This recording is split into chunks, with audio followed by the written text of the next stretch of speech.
That's our twin spring training report. Now, Grant, what do you got for the NFL Combine here? Who's looking the best in the underwear Olympics? Well, to be determined because it kind of seems like, guys, it's a trend here going forward where your elite of the elite prospects are not participating. They're just going to do their interviews. They're going to talk with teams, and we're going to see what happens. I am kind of bummed out that, if you ask me, maybe not me, but the three best quarterbacks, Drake May, Caleb Williams, and Jay Daniels, are all not participating and they're not throwing. I And don't the know if reason you saw that, my tweet, Grant, but I also made sure everyone knew I am not participating in workouts this year at the combine. Just oh, yeah, say just if so you everyone's didn't, all on the same page. oh, Many were thank wondering. God. Yeah, I was worried. I was like, I haven't I heard if figured. Ethan's participating or not. Specifically, I'm not throwing the ball.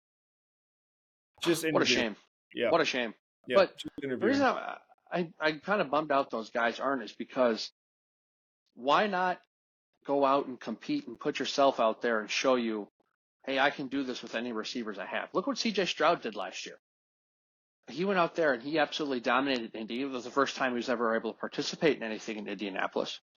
So why not go out there and try to separate yourselves? Like if you're Drake May, um, you're either quarterback 2 or you're quarterback 3. Go out there and show off your arm talent. Separate from Jaden Daniels. I know it's with a bunch of receivers you haven't worked with before, and all this blah blah blah blah blah. But if there's questions about your footwork or your mechanics, show it off at the combine when you're throwing. If you miss a pass, you miss a pass. That's okay.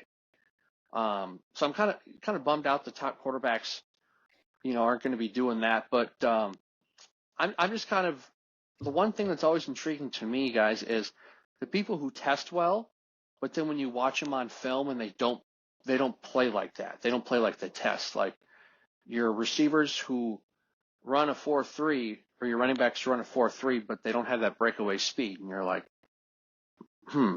what? That's it. Why doesn't the film match what you put there in your underwear? And then also you feel good for the guys who maybe don't test too well.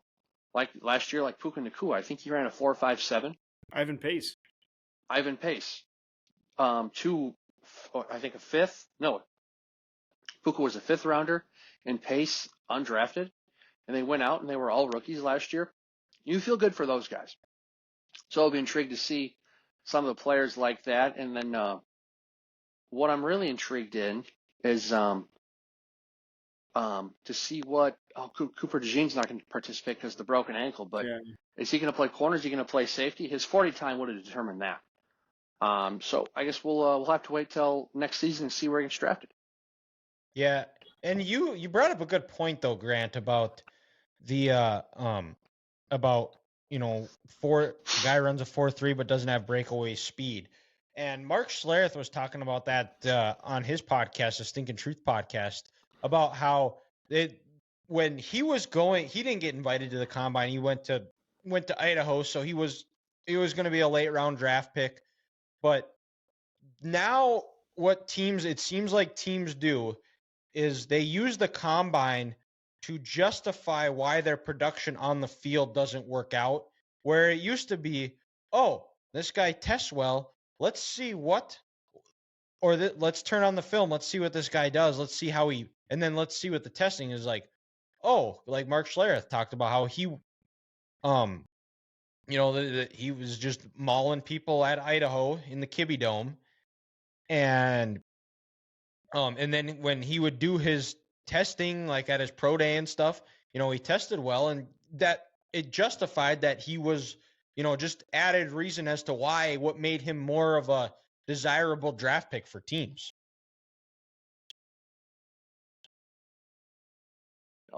No, it makes sense. And how many guys do you see each year who go out and with up to 3 years of game film, 2 years of starting, all the stuff that's out there, we sit back and they show us who they are as a player, but then they sit back and they run faster, they jump higher, they do all this other stuff we're not used to, and that doesn't match what the play is. How these teams fall in love with him, and they're like, you know what? The sense of arrogance they have, our coaching staff, we just get our hands on him. We'll mold him into the player he is. He'll do this and he'll do that. Well, no, that's not going to happen because Your receivers coach, you're saying is going to mold this guy. This is his third job in 3 years. He's not a good coach. Like, get out of here. This player showed who he is. And the fact that he ran faster, you're not gonna change that. So that should be a reason for you to turn on the film and ask yourselves these questions. How come he ran a 4.3, but he can't finish and he can't outrun someone in a game like that? So Can't flip his hips. Yeah, exactly. You know, like when the DBs are doing that W drill, how come he can drive on that in the drill, but in the game he can't do that to intercept a pass or, you know, get a PBU? So I don't know. It's just it's a bit much, and it just kind of feels like it's an excuse for NFL teams to just nitpick and say, oh, we can't take this guy, or oh, we should retake this guy, blah blah blah. I think you're going to see a trend here, guys, in a couple of years where you see teams not going. Sean McVay hasn't been there the since Cowboys didn't go. the Cowboys didn't go. Sean McVay hasn't been to a combine since 2018.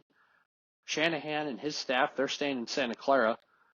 I mean, they can all watch it on TV just like us. They can all watch it on doesn't do TV. anything. Yeah, they don't need any of this. Unless you go in there just to interview. And even if that's the case, just have your front office people there. Make sure if they don't pass the first rounds of interviews with your front office people who are making the final shots, then they don't need to meet your coaching staff. Like I was listening to Quezzy today with PA. He said when he's in there with he doesn't even ask questions. It's a 15 to 18 minute conversation. He just sits and analyzes how they're doing it, and some of the coaches, the scouts, for other front office, they all ask the question. He just introduces everyone, and then boom, the guys take over, which I thought was also interesting. That is. Well, yeah, I guess right there, then you're just you're judging him off, you know, his nonverbals. Does he come in? Does he take command of the room? Mm-hmm. Is he in charge of the interview? Is he, when he's answering his questions, does he have confidence when he's saying it? Is he looking the other person in the eye when they're asking him these questions like that? I kind of like it, actually. It's a different approach. Yeah. But from that, you get to sit back and you get to see, because 90% of communication is nonverbal. Yeah, and maybe he probably has some questions that he wants those guys to ask, and he can kind of sit back, and take notes where he's not the one doing all the talking. He can just observe and write down his thoughts, and kind of when the day is done, they get back and they go over each interview, you know, say, what did you say? Oh, I noticed this. Oh, yeah, I noticed this too. Oh, I didn't see that, but I could see that now. But so did you guys see the grades from the NFLPA for each team today? I did see that. I saw the Hunt family did not get a good review. The Chiefs were 31st, but their coach was first, which is so wild to me. Like, so essentially, from what I got out of it, because I saw there's reports last year, the Chiefs were 29th last year. Yep. Essentially, you kind of look at it like this: the teams who are in the top 10, they're all the ones with the newest facilities, the best cafeteria, right, the best weight room. They've invested in these last 10 years.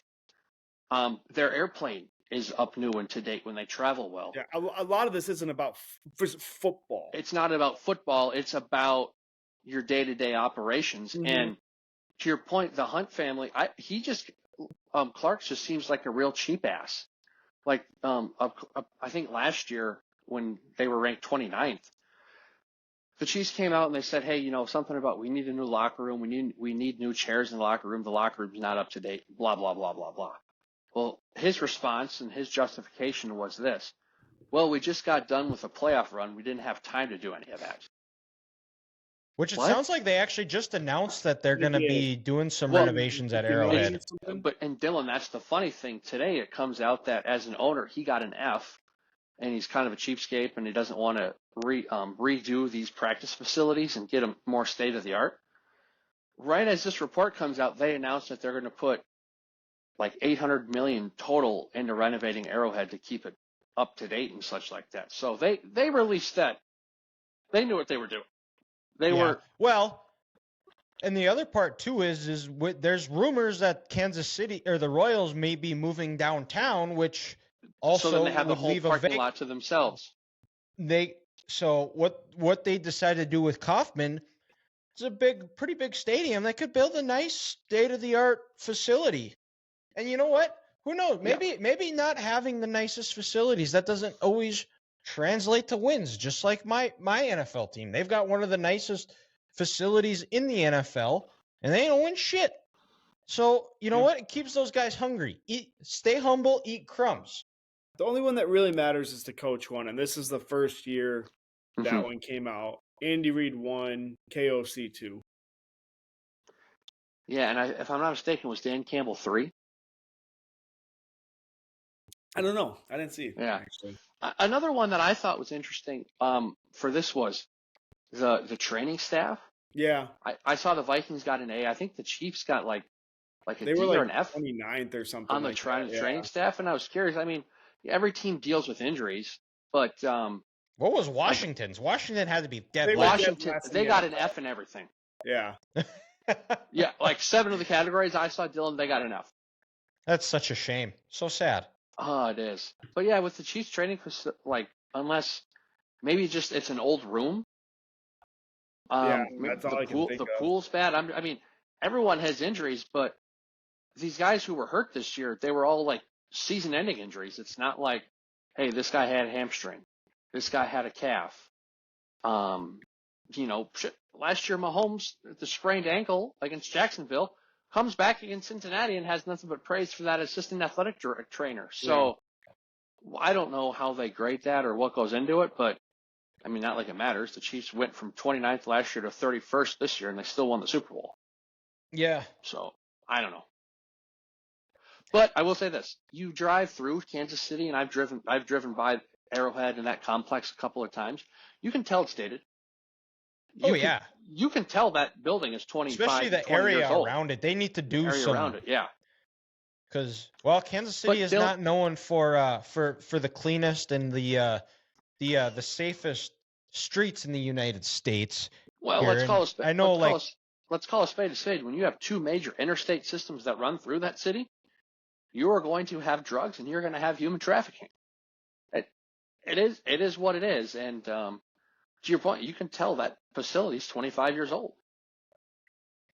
Yeah, well, and like just the area around it, there's nothing. Like there's nothing. There's like one hotel. There's really no restaurants. It's just a big parking lot, and that's it. So definitely some changes are in line. So I would expect, especially with their most recent success, over the top successes, there's going to be some nice hopefully some nice developments over by Arrowhead.